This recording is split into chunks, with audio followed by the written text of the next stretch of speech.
to the Clutch Report. I am your host, Jamal Bethia.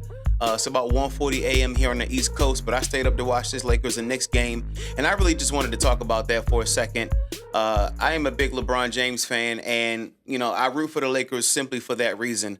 Looking at the next 5 games they had obviously the Knicks tonight, they have the Nets, I think they have the Bucks, and then they have the Nuggets of the other 4 games. And, people were asking, okay, what can the Lakers do record-wise in the next 5 games? And honestly, the Knicks were one of the teams I was really worried about because the Knicks are a very good team. I'm still not sure why the Timberwolves traded Julius Randle for Karl Anthony Towns. I think that was a really bad trade, and I think the Knicks clearly won that trade. Karl Anthony Towns, all-star this year, he was 24 points, 13 boards a game. Really showing why, he once was the number 1 guy in that franchise until, of course, Ant-Man showed up. Shout out to Ant-Man. But, I was just really worried about the Lakers in this particular game because the Knicks are a really good Eastern Conference team. They might not be number 1, but, they're third. I think Boston is still the best Eastern Conference team. I think Cleveland is just having probably the better season. I'm not sure if I trust them in the playoffs, to be honest, but they beat, Boston, last week? And, Cleveland has won 12 straight. And that's why, for me, Spider Mitchell is at least third in the MVP voting right now. He could even vault as high as second, maybe over Jokic. But I think he has a little more help than Jokic has. So I'm not completely out on Cleveland. Cleveland has the most wins by this point in the season in the history of the franchise. They're doing something very special. I think the Celtics, obviously being the champions and, being second record-wise in the Eastern Conference, I still have them as the better team. But the Knicks are right there. The Knicks are third. And so understanding that the Knicks are third, I wondered how the Lakers would fare against this team. The Lakers had won 7 straight coming into this game. And quite frankly, I was saying to myself, if we are to really surmise that the Lakers can make a deep playoff run, we need to see them be able to beat high-quality teams, especially from the Eastern Conference. Because once you're talking about winning a championship, you're no longer talking about getting out of the West.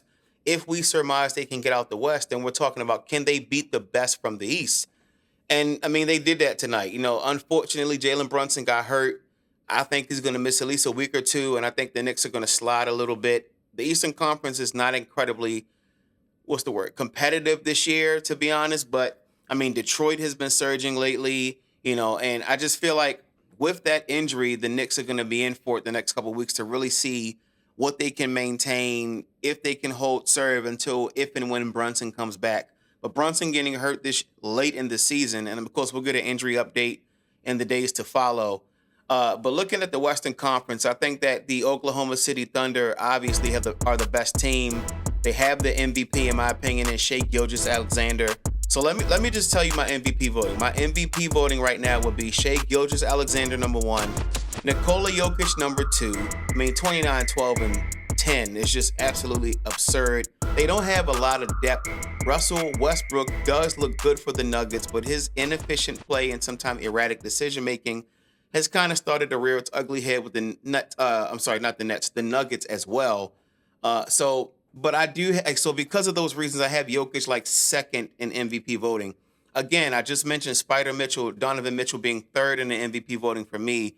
I had Jason Tatum at 4, and I honestly have LeBron James at 5. And I say that because playing with Anthony Davis, they were playing well. Anthony Davis started to get hurt. The Lakers still were playing pretty well. They get lukadoncic, who's been struggling, and they're still playing well. So even though you can say, well, he had, AD and then Luka, at the end of the day, LeBron, at 40 years old, is playing at a freaking all-star MVP level. I don't think he'll win MVP, okay?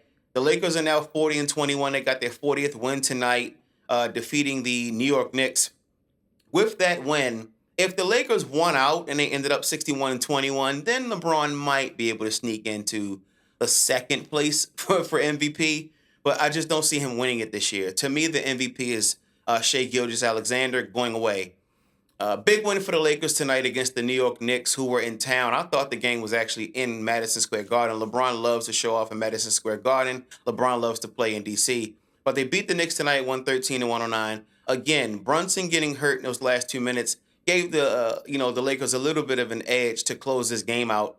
It really shouldn't have gone even to the fourth quarter, but lukadoncic and LeBron both took a total of three three-pointers in the last 3 minutes of the game of the fourth quarter, and they just didn't make any sense. Like, they were really bad shots, and they missed all three of them. If they could have, taken better shots, like I always stress, great shot selection. I'm a basketball coach myself. I coach JV boys basketball. My team went 13-4 this year. I am the assistant coach.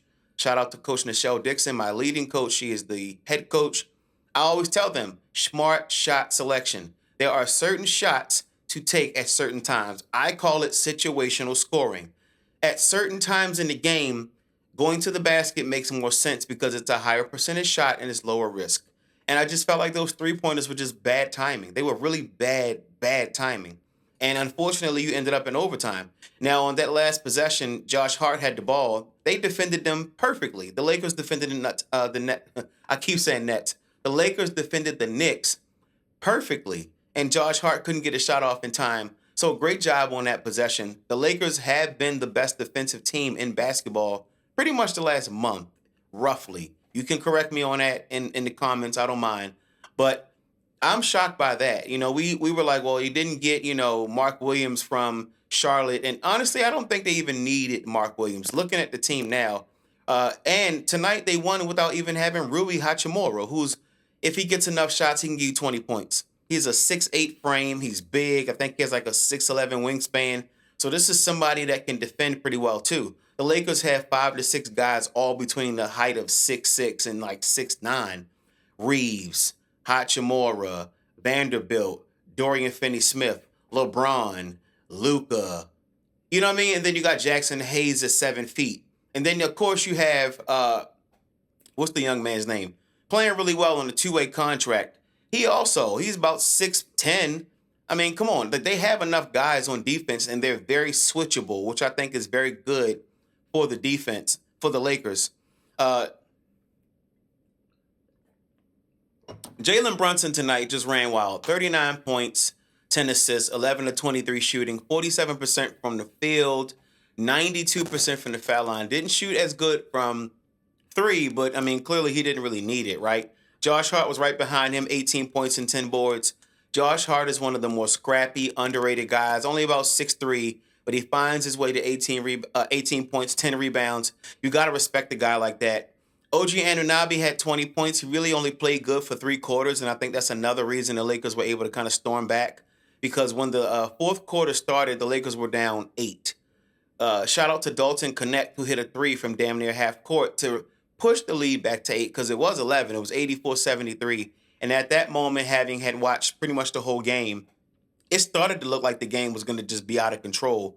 And it was like, hey, the Knicks are younger. Maybe they have a little more length. Maybe the Knicks just get this one. But I'm really happy at how the Lakers played and how scrappy they were to get this win. Karl Anthony Towns didn't play well tonight. And the funny thing is, we saw, I'm not going to say a similar defensive strategy, but a similar defensive effort. I saw LeBron fronting him. I saw Dorian Finney-Smith fronting him on defense. Like, you're not getting the ball. Karl Anthony Towns had 12 points. He had 14 boards. Okay, cool. You're averaging 13. You got 14 boards. Very good. But you're averaging 24 points. You scored 12 points less than that. He was 3 of 13 from the floor. That's a pitiful, abysmal, miserable 23% from the field. You can't win like that. The Knicks need him to find... Look, at the end of the day, it can be as unfair as we say. And, of course, we know there's nobody that is, expectations have been more unfair to than LeBron James. So what? You have to figure out a way to get it done when you're that important to your team. And Karl Anthony Towns just didn't do that. There were possessions down the stretch of the fourth quarter. It looked like he wasn't even looking for the ball. And I think that's a problem. And I think that's something that playoff time, you would hope his motor would run a little hot. That way, maybe you can upset the apple cart in the East, maybe get to an Eastern Conference Finals. Because last year, they would have beat Indiana. They would have gotten to the Eastern Conference Finals. But, of course, they had 4 injuries last year. And at that point, the Knicks just went ahead and lost the series. But, Karl Anthony Towns, in big games like this, he's going to have to find his way to being better than this. He's going to have to find a way. lukadoncic, he didn't shoot well, 9 of 23, 39%, but he still finished with 32 points, 12 big assists, and 7 rebounds. Look, Luka's the kind of guy, he can make up for his inefficiency scoring with passing. He's just like LeBron. And I think that's why the two of them work, and they work so well, and they work so fast. I think a lot of people were like, let's see if they can get acclimated. And I mean, Luka isn't the most efficient shooter. He's somewhere between 42 and 44% anyway. But the point is, 39 is not typical for Luka. So you have to kind of ask yourself, okay, what's really going on here? Again, I think some of it is just shot selection, and really getting acclimated with the offense. And I think LeBron sitting in that second seat is starting to really be comfortable now because I don't have to do every damn thing every damn game. And I know people love to say, oh, that's a myth. That's not true. No, it's true. There are times where it's like, okay, LeBron, go ahead and do it. And it's like, but is it even possible to really be done? Well, now LeBron can relax. I mean, LeBron tonight, 31, 12, and 8. He was a little better, 11 of 23. He shot 47%, which is, very efficient. From three, he didn't shoot very well at all. But I think he was like 0-4, 0-5 at one point. But he hit two big three-pointers in the fourth quarter, and I got to give LeBron that credit on that. Excellent job on that. Again, 31, 12, and 8. Gabe Vincent, 12 big points. He only took 5 shots for the game but made 4 of them. That's a eye-gouging 80%. That's not going to happen very often, but give Gabe Vincent his credit. I saw a post on Facebook about the dirty work guys, and it was like Austin Reeves and Goodwin and Gabe Vincent and Koloko and guys like that are scrappy, and Jackson Hayes fouled out tonight. He only had 8 points, but he played some really good defense. He caught some lobs, so he's looking a little better than probably we thought he could look based on who he gets to play with now, right? Austin Reeves tonight only had 8 points on 2 of 13 shooting.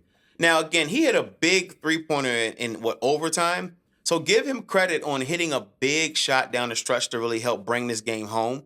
But Austin Reeves, especially when Hachimura is out, you have to have more than 8 points. You just have to, And this is why when I was talking about the Knicks, I didn't say, well, the Knicks lost because of Karl-Anthony Towns. If he would have played better, they would have won. Well, I could counteract that same argument by saying, well, if Austin Reeves is averaging 22, 23, like he normally is, then what? Karl-Anthony Towns was down 12 points, but Reeves was down 15 points. That's a three-point advantage, Austin Reeves. So 2 guys both played bad. What do I think really had this game be so close? The Lakers, 28 fouls. 28 fouls. 28 divided by 4 is 7. So literally, there were 7 fouls a quarter. From the gate, from the opening of the game, they just started fouling. They fouled way too much. The Knicks took 32 foul shots. Now, they made 25 of them, 78%. The Lakers took 28 foul shots, made 23 of them. That's 82%. So they bested them by 4%, even though they only took 4 less shots. The Nugget. Why do I have so much problem saying Knicks? The Nets, the Nuggets. The Knicks only made 2 more foul shots than the Lakers, even though they took 4 more. So they didn't necessarily take advantage of that. Else they could have actually, the game could have been closer. But my point is, if you're the Lakers, 28 fouls, that's unacceptable. 7 fouls a quarter. You're literally handing the other team the game on the foul line. All they really got to do is make them. And they did make them. But the point is, in a game-to-game basis, 28 fouls is just far too much. You're literally saying, hey, here's free points. You gave him 25 free points. You know what I mean? Jalen Brunson had 12 of them himself. He had half of them by himself, right? The Knicks shot bad from 3, 23% from three-point range. The Lakers shot 33%. That's solid. It's not great, but it's solid. So they bested them by 10 from the three-point line. So I think even that gave the Lakers a little bit of an advantage in this particular game. Again, looking at the landscape of the Western Conference, the only team I think the Lakers really have to worry about is the Thunder. The Nuggets, to me, don't have the depth, and I'm not sure who else we even supposed to be talking about. I guess you could say Memphis. And, Memphis is a really good team. They've been a really good team as long as Ja's on the court, no antics, no injury issues. So I'm not saying we shouldn't watch out for the Grizzlies. I think the Rockets are a little too young. Golden State is surging.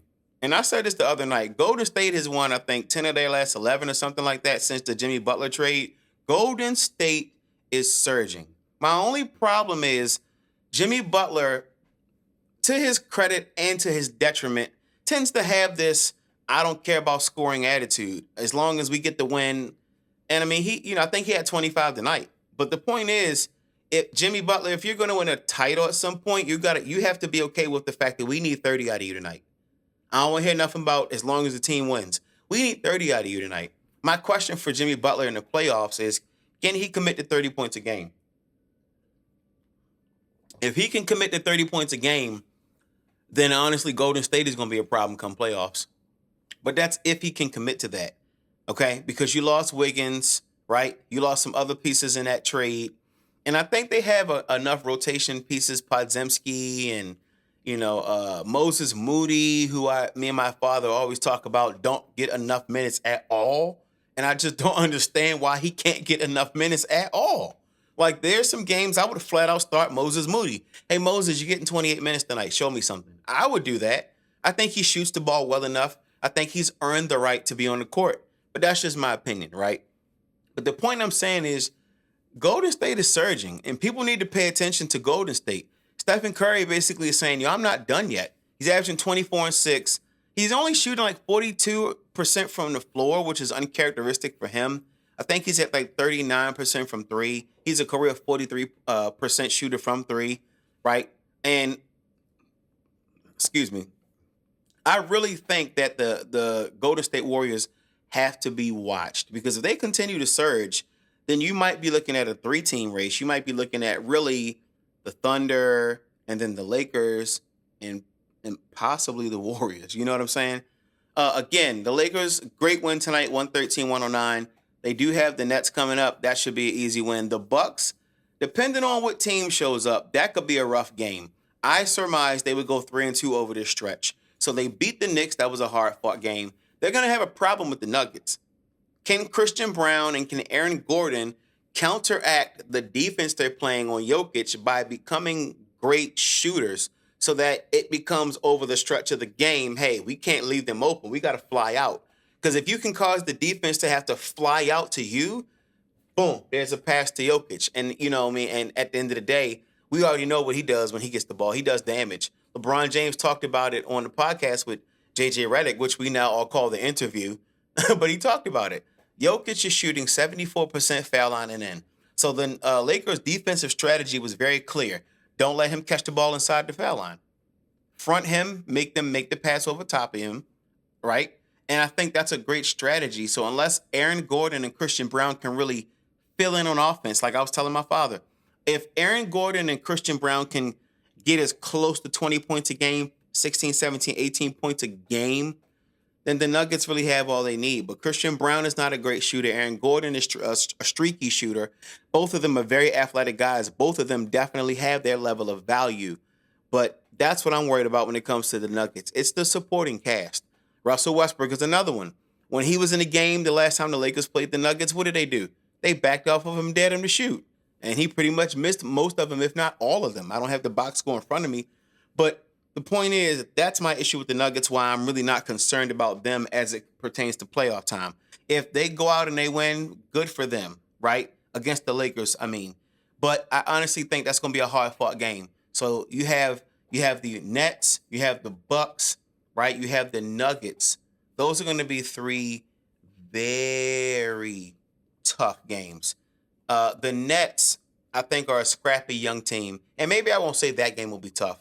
But definitely the Nuggets game, right? And definitely, potentially the Bucks game as well. Those are going to be very hard-fought games. But in any event, salute to the Lakers, 40-21. If you'd have told me they wouldn't be in the play-in or the 6th seed or the 7th seed, I would have told you were straight up lying.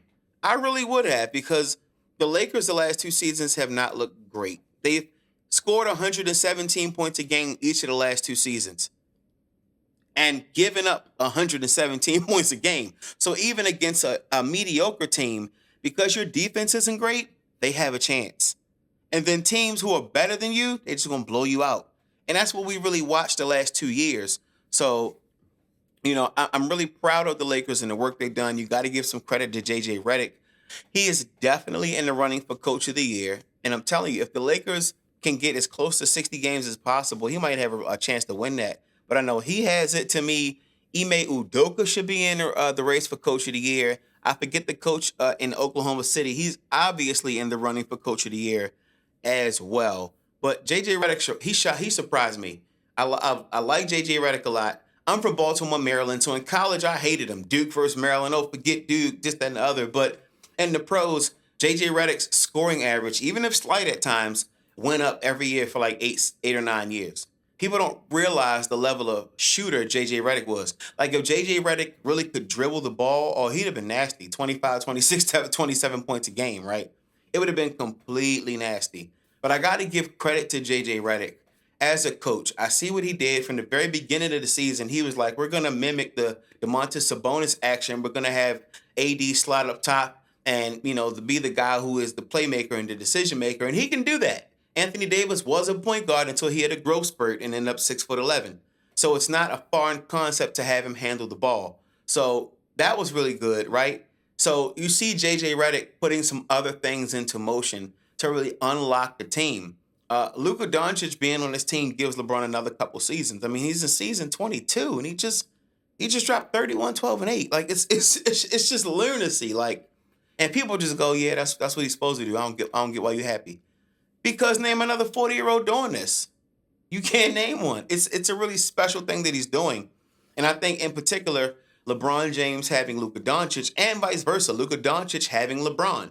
If you're worried about the safety or the health of a guy or is he conditioned, stick him next to the most conditioned player in the world, at least in the basketball world. And now you have something that can be very extra special. You know what I mean? So I'm proud of the Lakers for winning this game. I was concerned. I ain't gonna lie, I was definitely concerned. But shout out to the Lakers for winning this game.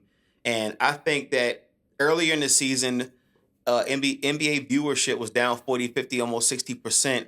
And I understand why, because download this app, and this game be hidden behind this wall, and this, that, and the other. I remember when a lot of games just used to come on TV. That time is long gone, right? Partnerships with Amazon Prime, partnerships with this, partnerships with that. Damn. So it's no wonder why the viewership was honestly down. But I'm sorry, these last 2-3 weeks, the viewership should be going back up. The interest is back. Parity seems to be apparent now. And we're pushing towards the playoffs, and we're going to really see what happens. But all in all, I am very excited. I'm very fucking excited. And I think we really have excellent playoffs potentially ahead of us going forward. This has been the Clutch Report. My name is Jamal Bethia. Thank you for tuning in. Until next time.